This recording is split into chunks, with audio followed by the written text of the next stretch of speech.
In the beginning, God creates the heavens and the earth in 6 days.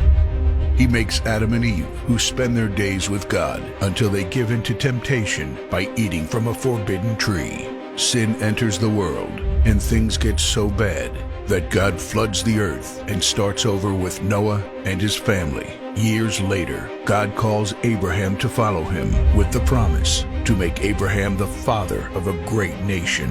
Abraham obeys, and God gives him a son, Isaac. Isaac's son Jacob has 12 sons. Joseph, Jacob's favorite, becomes second in command of Egypt. God uses him to save his entire family and Egypt from starvation. Hundreds of years later, the Israelites are slaves in Egypt. Moses is called to lead the Israelites out of slavery. Joshua takes over after Moses and leads the people into the promised land. After Joshua, God raises up judges, temporary military leaders like Deborah, Gideon, and Samson, who protect and fight for God's people. The people tire of this leadership, and they call for a king. God gives Israel King Saul, King David, and then King Solomon. But it's all downhill from here. The people rebel, the kingdom of Israel is divided, and everyone turns their back on God.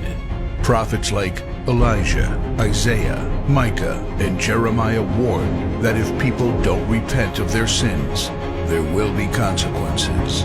But the people ignore their warnings. The divided kingdoms are conquered, and God's people face captivity in foreign lands. People like Daniel show great courage and stand up for God when no one else does. Some of the exiled people return to the promised land, but for 400 years, God is silent. No prophets, no miracles, and no angel visitations. But then, the silence is broken when Jesus is born. He lives a perfect life, teaches truth, and performs miracles, proving He is God. He shows us the full extent of God's love by taking our place and dying on the cross for our sin.